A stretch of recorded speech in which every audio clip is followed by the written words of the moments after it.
You are now listening to theGrio's Black Podcast Network, Black Culture Amplified. Hello and welcome to Writing Black. I am your host, Maiysha Kai, lifestyle editor at theGrio. And this week we have a really incredible guest, historian, author, just a brilliant mind, Peniel Joseph, who wrote this book, his latest, I should say, The Third Reconstruction. Peniel, it's such a pleasure to have you on the show. Oh, Maiysha, thank you so much for having me. You know, I always like to explain to our guests like why we started this show, and you know, it's really so much about the craft, the craft of writing, and really like how identity intersects with the craft of writing. And you know, as a historian, as an educator, an academic, you're in a very, I think, specific position to discuss this, particularly as it pertains to exploring Black history, which we're at such a obvious, like a crucial moment in American history and in exploring Black history, which is American history, right? So the Third Reconstruction, how did the concept for this book come about? You know, I think a lot of historians and cultural critics and writers and artists started to talk about the Third Reconstruction right around the time of the Donald Trump election.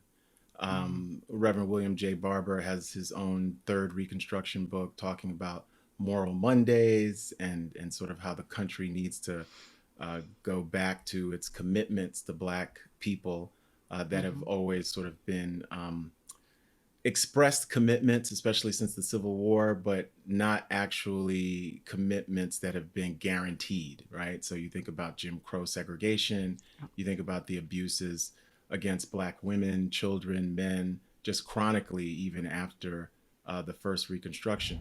For Black America, Reconstruction remains a blues-inflected tone poem about the perils and possibilities of Black humanity, democratic renewal, and the pursuit of citizenship and dignity amid the ruins of a world ravaged by racism, war, and violence.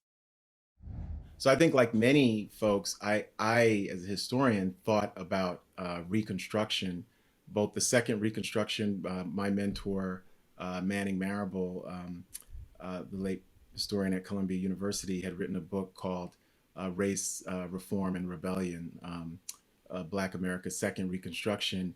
And he had written that book in 1982. So, and I knew Manning, I worked with Manning. Manning was a real inspiration. And of course, you know, passed away in 2011, right on the eve of the publication of his Pulitzer Prize winning biography of Malcolm X. And so I thought about the 1940s, 50s, 60s, and 70s as the second Reconstruction, but I really went back to the first Reconstruction.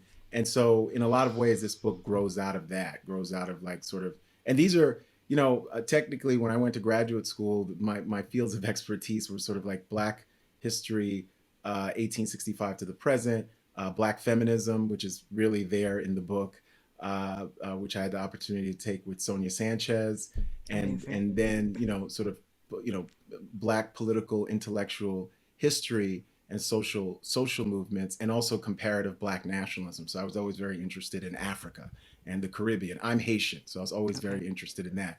And so in a lot of ways, the election of Trump and MAGA sort of forced all of us to sort of rethink our preconceptions about the country. And I think in doing so, I got deeper into the period of Reconstruction. Although I will say over the last, say, 15 years, even as I'm a historian of the civil rights movement and sort of the 20th century, I had been really reading a whole lot on slavery and Reconstruction just for my own elucidation. You know, so I was reading, and especially, you know, the stuff by Tavolia Glymph and Dinah Ramey Berry, especially the stuff by Black women and sort of women authors, in addition to the Eric Fawners and the Stephen Hans. So I had Crystal Fleming. I had been very much interested in this.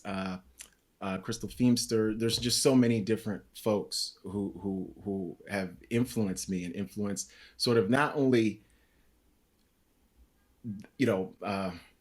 my reading, but how I read. I think Right. that's the whole thing.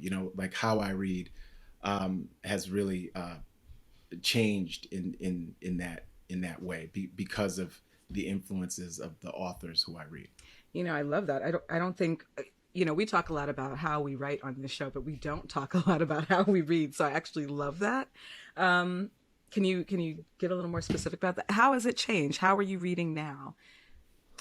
Yeah, I think I read in a lot of ways against the grain of sort of the archives and what you're reading, and you're reading for things that are seen and unseen Mm, in the voices of the people who are being centered in those stories. So you're always aware of sort of what's there, but also what's missing, and some of those missing sort of ellipses we're never going to get back again, right?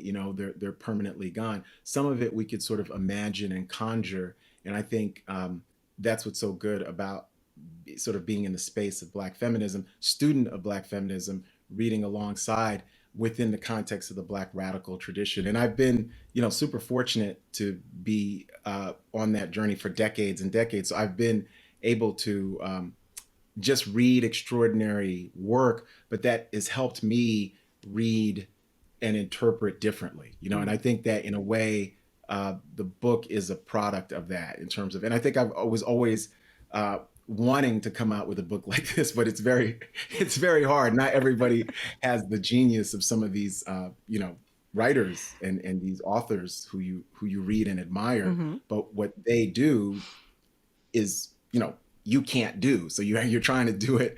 You're trying to do what you can do and be comfortable in that way. Yeah, Yeah. yeah. I mean, as they say, comparison is the thief of joy, right? But Yeah. you just gave us a laundry list of incredible thinkers. And fun fact, I used to teach Eric Foner's daughter when she was in Oh, elementary school. really? I did up near Columbia. So that's a little off. A lot of people don't know I was a And school teacher. Maiysha, one person who I should mention is Sadia Hartman. Yes. I think Sadia Hartman has been really influential for me, and thousands of, hmm of others. But I think reading not just Lose Yourself, but Scenes of Subjection, which is really about racial slavery and Mm. sort of the Civil War and the aftermath. The way in which she reads against the grain, and the way in which she looks at sort of the problem space, to use a political theory term, of sort of Reconstruction, was really influential. But there's been really a ton of people who I really really love and admire in this space. Kendra Field, Rhonda Williams, Uhuru Williams. There's just so many different authors. Hanif Abdul Rakib, hmm Kiesi hmm Layman, Tressie Yeah. McMillan Cottom, just Three of my favorites right in there. addition to Yes. Bell Hooks and Audre Lorde, and some of whom are really in the book, especially by they're throughout, but really the chapters on dignity and leadership as well. Black women and queer activists have historically been some of America's most committed Reconstructionists. Audre Lorde, the Black lesbian feminist, theorist, poet, and scholar activist, is an exemplar on this score. Her commitment to a radically inclusive yet politically expansive vision of abolition democracy set her on a course in the 1960s and 1970s that would, in striking ways, come close to being fulfilled by the BLM movement. Well, I wanted to talk to you about that, like the layout of this book. I think sometimes we open these books and it's like there's like 82 chapters, and you're like, okay, you kept this. I mean, it's a substantial book, but it's concise in terms of just like how you decided to structure this conversation. You do this in 6 parts. Why, and I'm going to read them off really quickly. The introduction is: a nightmare is still a dream. One is citizenship, followed by dignity, backlash, leadership, freedom as the conclusion. And while I know those all spoke to me in specific ways, why was it important for you to structure the book this way? Why did you want to? Why was this the framework for this conversation? Yeah, no, that's a great question, Maiysha. In a way, this book, again, as somebody who, and you know this, when, those of us who are coming from academic backgrounds, whether we've taught at the university or not, by academic backgrounds, I mean the backgrounds we all came from, where at the dinner table, they're talking about Yeah. politics, they're talking about culture and art. So that's really academic. Sometimes people call it intellectual backgrounds. That is both liberating, but also it's confining, Mm. right? Because a lot of times the framework that we're taught in, people expect you to stay within those boundaries and within those lines. So if you're an anthropologist, if you're a Black woman feminist, if you're a religious scholar, if you're a cultural critic, a policy wonk, you stay in your lane. In a way, I wanted to get out of my lane in writing this book. And so what I wanted to do, and those 6 parts were really, I wanted to, sort of, this is how I conceptualize this period through all of my readings and research as a student, and one of the reasons I think I'm still passionate and excited about all this is that I remain a student. And, I'm in awe of so many different writers. I like, Lawrence Ralph, Amani Perry, Eddie Glaude, so many different folks who I just read, Martha Jones, and I read fiction as well, right? And so I think that this period of time, I wanted to be able to produce something that was a learning and teaching tool, but also something that provided people hope. But also, because I had been in the Black feminist space for so long, I thought I could really contextualize why it was so important, Black women's roles, not just in the movement for Black lives, but I really anchor, even in the introduction, Angela Davis. And what does Angela Davis mean for 3 generations of folks, and what does it mean, the essay about Black women and slavery written from prison, and how does that impact what we think of as abolition democracy, a term that Du Bois gave us. But I really then look at, sort of Ida B. Wells, Angela Davis, Audre Lorde, then a contemporary Black sort of feminist activist framework as well. And what does it mean when we listen to that and we let it influence how we think about narratives and narrative wars and cultural wars, right?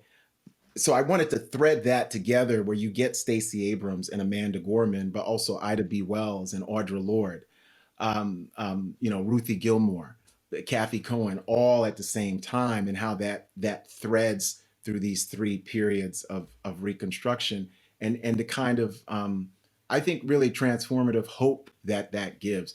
Nicole Hanna and the 1619 Project, right?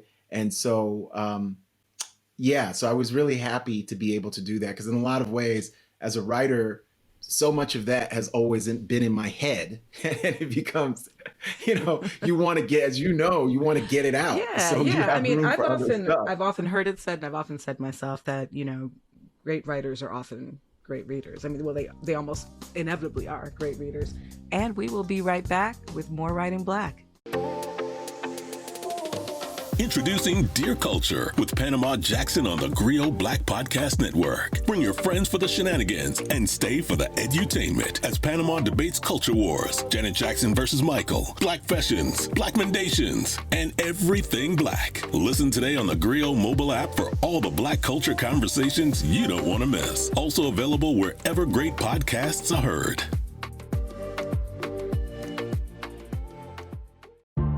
The theGrio Black Podcast Network is here, and it's everything you've been waiting for. News, talk, entertainment, sports, and today's issues, all from the Black perspective. Ready for real talk and Black culture amplified? Be inspired. Listen to new and established voices now on the theGrio Black Podcast Network. Listen today on the theGrio mobile app and tune in everywhere great podcasts are heard. All right, welcome back to Writing Black. One of the things, like, going back to just the history itself, I find a lot of people don't talk about Reconstruction enough, even though it was like this ridiculous, obviously this hugely pivotal moment for us in particular, let alone refer to a second Reconstruction, right? So, I also studied a lot of Black history and Black feminism in college, you know, and it's so interesting to me, you know, obviously everything's cyclical, right? So we talk about third wave feminism, you know, we've had, you know, Ibram X. Kendi talking about, you know, the new Black Renaissance, you know, all these kind of like cycles. And with each, obviously there's a different, what is the word I'm looking for? Pain point, a different risk level involved, you know, in the conversations that we're having. Your book, of course, comes at a time we have just gone through. I mean, it's almost as if the last we just gone through an incredibly traumatic 2 years and then an incredibly traumatic 4 years before that for different reasons. Why do you feel like it's so important to have this conversation now? And do you feel that there's, you know, do you hold out hope for some breaking point where the promises that are made in each of these phases of Reconstruction, to your point, do you hold out hope for that? Do you see these, you know, pushing these conversations as a way forward, or do you see it as a way to kind of arm us personally, by us I mean Black people and those who are supportive of Black people with that information? You know, Maiysha, I think it does both. Because I think one of the arguments of the book is how central Black people are. And then when you get really specific, Black women have been to rescuing democracy, saving democracy, having an expansive vision of democracy, you know, alongside certain men like Frederick Douglass were really good. You know, so there's definitely been solidarity, but I wanted to highlight, because a lot of times we don't think about Black women in that context. But no, I think it is hopeful. I think we have to come to terms with, and I think we have done this the last 2 years, but we're facing a real backlash that when we push for Black citizenship and equality, when we center the voices of Black people, but then Black women, Black queer folks, we are actually saving democracy and expanding democracy. Just like when we attack those voices, we're diminishing democracy, right? And so a lot of what I've tried to do in terms of the Third Reconstruction is sort of show, especially for people who are never going to have the opportunities that we have to read all these big books, these big, huge books, you know, whether it's Eric Foner or Stephen Hahn or Martha Jones, or, you know, so many different folks who write big, great books, but most of the public doesn't read it. So it was trying to braid that argument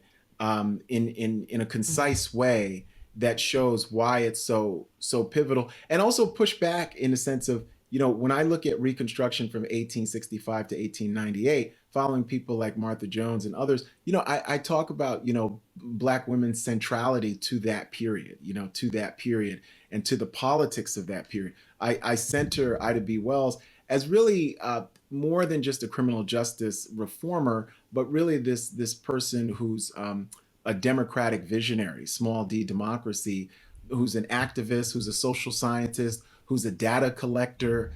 Ida B. Wells, a journalist and anti-lynching crusader, emerged as one of the nation's most ardent Reconstructionists, helping to advance Black power by organizing political clubs and educational networks and creating civic spaces that viewed women as equal partners on the road to freedom.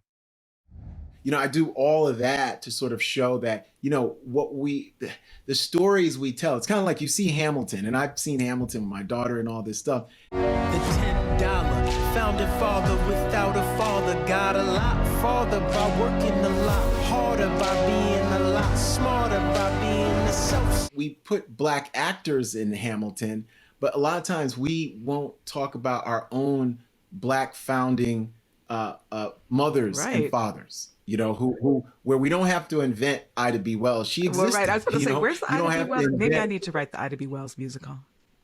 All right. No, absolutely. And I'm a Chicagoan, I would definitely want. You say Ida B. Wells to me, and she's like, you know, writ large in my life, like everywhere I am. Ida B. Wells, right now. No, you should write it, because I would want the person who makes the ton of money for the Ida B. Wells, Broadway, and all the subsidiaries. I want it to be a Black woman. Okay. Make it splashy. Yeah. Yeah. Some Yeah. dance Exactly. numbers. Exactly. So yeah. So I wanted that to be in one book that shows you and braids that history together, and also shows us how it continued through these three periods of Reconstruction. Obviously, there's been more than those three periods, but those three periods tie together. 1865 to 1898, 1954 to 1968, and then really 2008 to the present. Because I think this period is continuing, and we see both the progress with Obama and BLM, but also the backlash with January 6th, Trump, MAGA, critical race theory, anti voter suppression. So we see it all in one mix. Right. And it's this really sick kind of replay of exactly what happened. Exactly. And then, as summer began, new generations of social justice warriors marched arm in arm with grizzled veterans of earlier movements. Together, they dreamed of a future capable of healing a past resurrected that May in the last gasps of a dying man, George Floyd, who called for his mother at the hour of his death. Our ancestors faced the same thing. And sometimes we can't make an exact comparison, but we are facing some of the same trials and tribulations that they faced. Yeah, we're definitely seeing, this era's version of that. Well, I can't wait to hear more. We'll be right back with more Writing Black. The GRIO Black Podcast Network is here, and it's everything you've been waiting for. News, talk, entertainment, sports, and today's issues, all from the Black perspective. Ready for real talk and Black culture amplified? Be inspired. Listen to new and established voices now on the GRIO Black Podcast Network. Listen today on the GRIO mobile app and tune in everywhere great podcasts are heard.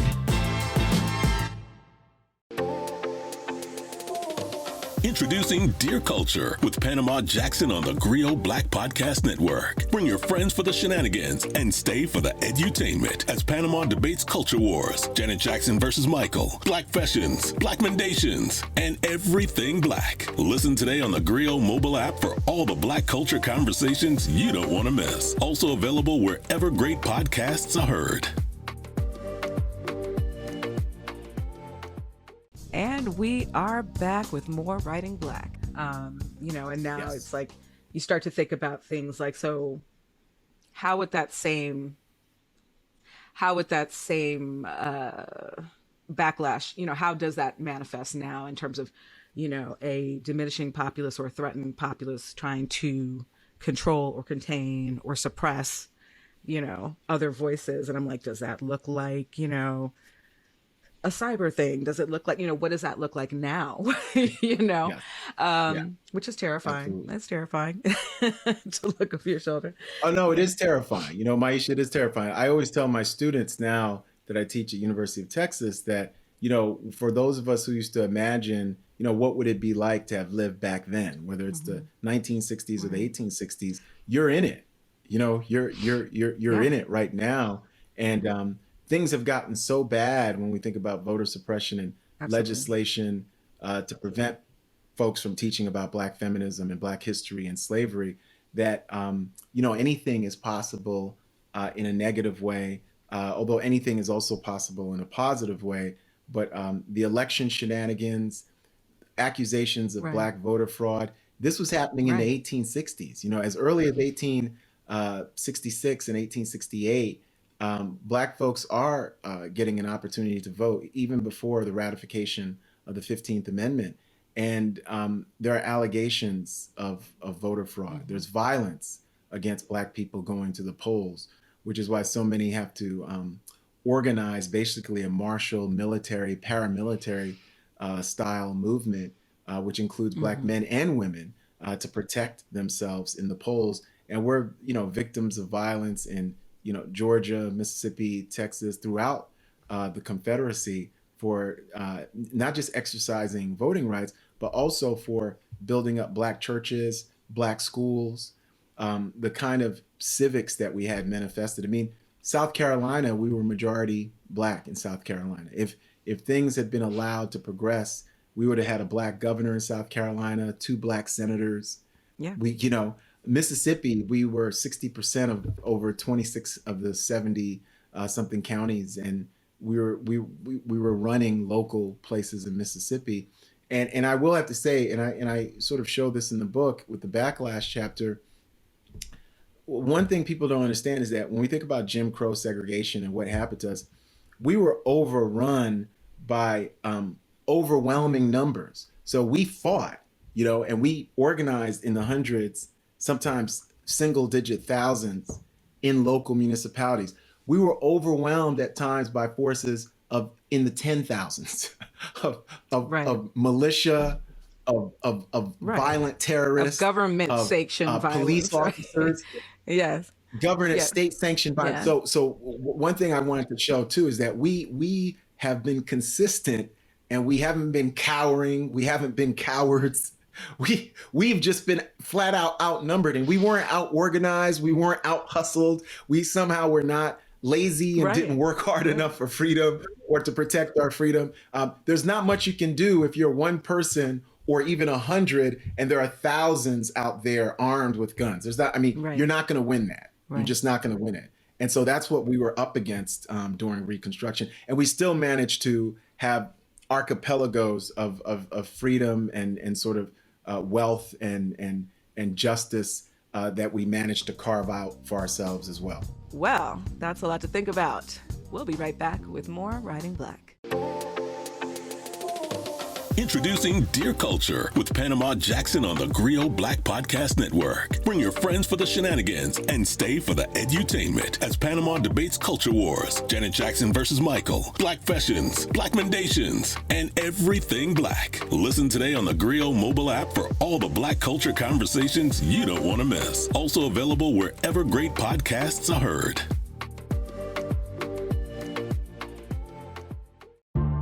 The GRIO Black Podcast Network is here, and it's everything you've been waiting for. News, talk, entertainment, sports, and today's issues, all from the Black perspective. Ready for real talk and Black culture amplified? Be inspired. Listen to new and established voices now on the GRIO Black Podcast Network.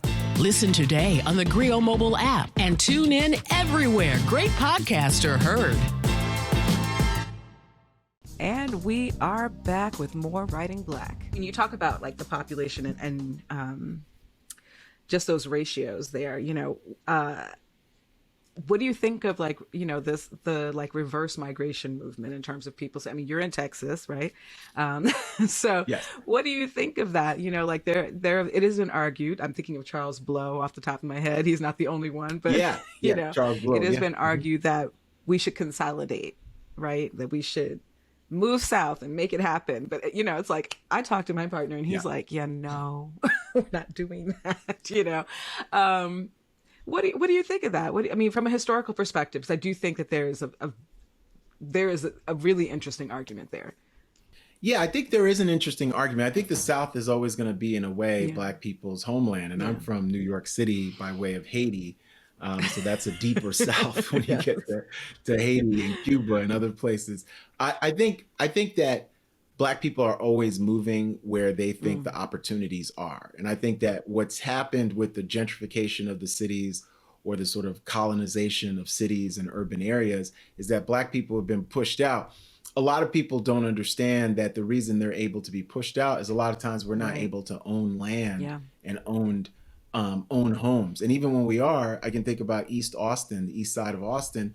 Black people have been pushed out because the property taxes get too high. Their houses need repair, and nobody's going to give you a zero interest loan so you can take advantage of all these white people moving in and all this investment happening in your own neighborhood. So I think that for the time being, for the foreseeable future, Black people are going to be returning to the South, especially cities like Charlotte, North Carolina, Richmond, Virginia. There's different places that have a lower cost of living than the frontline cities. So like Austin, for instance, has a high cost of living, not as many Black people as Houston, as Dallas and some other spots here in Texas. So I think, people are moving to, Jackson, Mississippi. They're moving to parts of Alabama and other places where they feel that they can buy a home, make a living, and they're organizing for political and economic power. That doesn't mean we can't be a presence or force in the cities, but there is this reverse migration going on. One thing I would say in terms of Black political power in the South, a lot of times the southern states are the worst states for voting rights. Right, that's the discouraging. That's the part. Yeah, Yeah, that's very yeah. discouraging. And we will be right back with more Writing Black. The GRIO Black Podcast Network is here, and it's everything you've been waiting for. News, talk, entertainment, sports, and today's issues, all from the Black perspective. Ready for real talk and Black culture amplified? Be inspired. Listen to new and established voices now on the GRIO Black Podcast Network. Listen today on the GRIO mobile app and tune in everywhere great podcasts are heard. Introducing Dear Culture with Panama Jackson on the GRIO Black Podcast Network. Bring your friends for the shenanigans and stay for the edutainment as Panama debates culture wars, Janet Jackson versus Michael, Black fashions, Black mendations, and everything Black. Listen today on the GRIO mobile app for all the Black culture conversations you don't want to miss. Also available wherever great podcasts are heard. And we are back with more Writing Black. You know, this is usually the part of the interview where I ask you, where I would ask my guests, like, oh, well, what do you read? What inspires you? But you've given me a bevy of that information. And I hope that our listeners are taking notes. I know I'll be playing it back and taking notes on a whole bunch of stuff that I wasn't up on. But what I do want to talk about then instead is, this is just your latest book. I assume there will likely be many more to come, hopefully. But when we talk about, as writers, as thinkers, as in your case, being a historian as well, and making sure that word continues to be passed, that we, particularly now, with this anti-CRT, it's reflexive. I always roll my eyes when I say CRT now. That's terrible. No, with this, push against telling Black history as American history, this push against telling it accurately. What do you feel a responsibility in that? If so, what does that feel like? How would you articulate that? Oh yeah, no, I definitely do. And I talk about that in chapter 4 in the leadership chapter. I talk about 2020 and how it unfolded and how all of us were being utilized and called upon for our expertise. People like, Ibram Kendi and Alicia Garza and others became bestsellers, Layla Ali, White Supremacy and Me, Robin DiAngelo. I mean, you watch some people whose books had come out years before become bestsellers. I'm thinking about like Brittany Cooper, I'm like, absolutely, yeah. And so I think that, yes, I mean, trying to utilize whatever voice I have in the public for this kind of pedagogical evolution, I think that the whole country is undergoing around, and I call these narrative wars about like, what is the story we tell to each other about ourselves, right? And I think the reason why the 1619 Project irked certain people so much, certain white people, but other conservatives who are not white so much, is that it told us a different story. It told us a different story. And that story can still be a story that leads to some kind of consensus, because one of the problems that we face post-Shelby Holder is that we don't have a consensus. Once they ended voting rights in the way it had existed for the previous almost 50 years, we've really lost the national consensus on Black citizenship and dignity that, however imperfect, was better than MAGA and Trump. Okay, so that's, however imperfect that was, it was actually better. So we need a new consensus. So I think the role of all of us who are educators and who are interested in being part of that debate is to tell a different story. And that's what I try to do in the Third Reconstruction, and prioritize different actors, but it's still towards building consensus, because there's no reason why we can't say, Angela Davis, Tamika Mallory have great conceptions of freedom and democracy that we can't get behind, right? The only reason is just like what happened with Justice Ketanji where, they're asking her crazy questions. She's this overqualified Black woman, more qualified than any of those senators, more brilliant than any of those folks asking questions, yet they're poking and prodding just because of racism, and they don't like her identity. That's why, and they don't like her whole life. Many of those folks would be upset that she's interracially married, that she's got this beautiful Black daughter right there, daughters, and that she's confident enough to think that, yes, she deserves to be on the Supreme Court of the United States. And that's why I get into this idea, Maiysha, with the Reconstructionists versus Redemptionists, that polarity still carries the day. It'll be 160 years in 2025 since the end of the Civil War.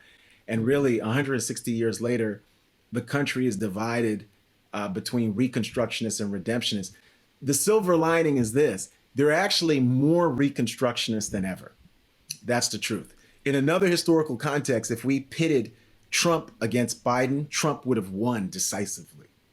In another historical context, okay? So the very fact that you can have not just Barack Obama, but Black Lives Matter, that you can have Stacey Abrams, who's unbelievably brilliant, that you can have these Black women who are shaping. You have Cori Bush. You can have Bush. Absolutely.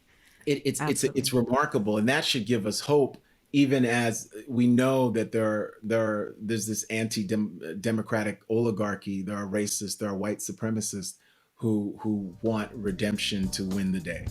All right, well, stay tuned for more Writing Black. Introducing Dear Culture with Panama Jackson on the GRIO Black Podcast Network. Bring your friends for the shenanigans and stay for the edutainment as Panama debates culture wars, Janet Jackson versus Michael, Black fashions, Black mendations, and everything Black. Listen today on the GRIO mobile app for all the Black culture conversations you don't want to miss. Also available wherever great podcasts are heard.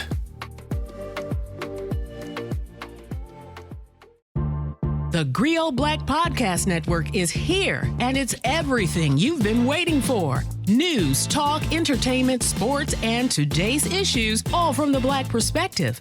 Ready for real talk and Black culture amplified? Be inspired. Listen to new and established voices now on the GRIO Black Podcast Network.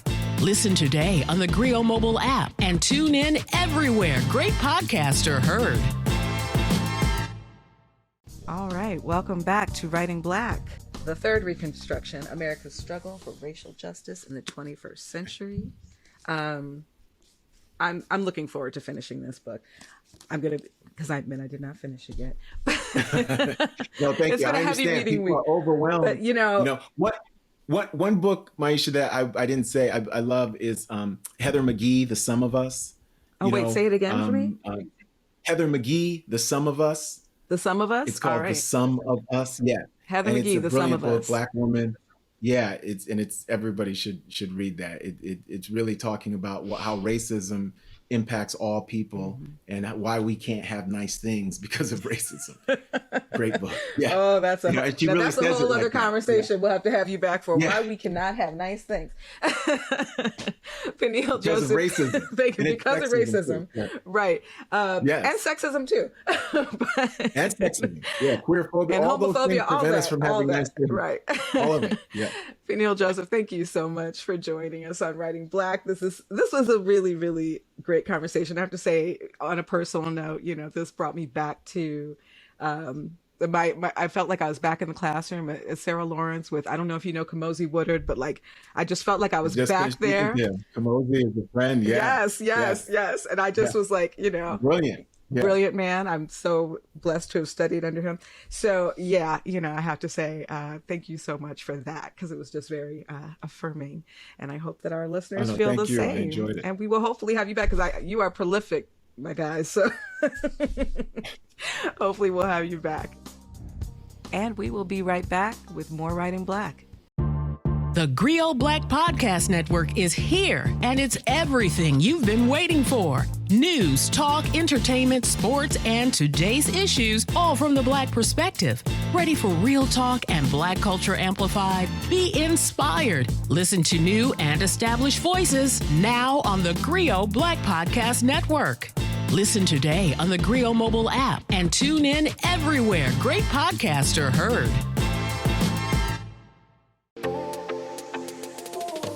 Introducing Dear Culture with Panama Jackson on the GRIO Black Podcast Network. Bring your friends for the shenanigans and stay for the edutainment as Panama debates culture wars, Janet Jackson versus Michael, Black fashions, Black mendations, and everything Black. Listen today on the GRIO mobile app for all the Black culture conversations you don't want to miss. Also available wherever great podcasts are heard. And we are back with more Writing Black. Well, you know, it's really rare that we have a guest on with such a breadth of knowledge as Peniel Joseph, who's going to give us really basically a virtual book list. But I still have a few of my favorites to share, as I do every week. You know, I love to do these thematically. You know, I mentioned Charles Blow. If you have not read, I believe it's The Devil You Know is the name of the book. You should.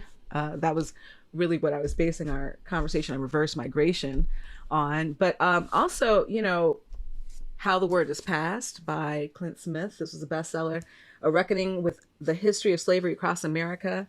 And, you know, another guest of ours here on Writing Black. And admittedly, I'm a little biased on this guest because he's my cousin. But Keith Boykin, Race Against Time, The Politics of a Darkening America. Both these books, you know, take a unique perspective on political history in the United States and how it's gotten us where we are. Obviously, there's a breadth of books, like just a huge, you know, span of books that you should dig into if you want to know more. And at this point, we should all be trying to get as much of our real history as we possibly can, because that is how the word is passed. And as Peniel said, the narrative, we need to remain in control of it. So that's it for this week of Writing Black. Thanks so much for joining us for this week's episode of Writing Black. As always, you can find us on the GRIO app or wherever you find your podcasts.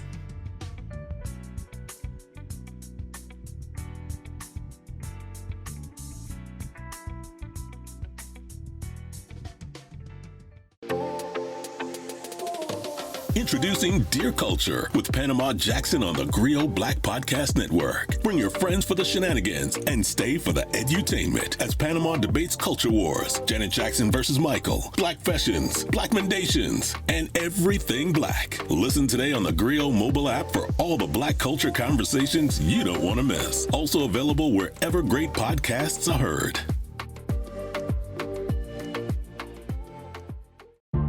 The GRIO Black Podcast Network is here, and it's everything you've been waiting for. News, talk, entertainment, sports, and today's issues, all from the Black perspective. Ready for real talk and Black culture amplified? Be inspired. Listen to new and established voices now on the GRIO Black Podcast Network. Listen today on the GRIO mobile app and tune in everywhere great podcasts are heard.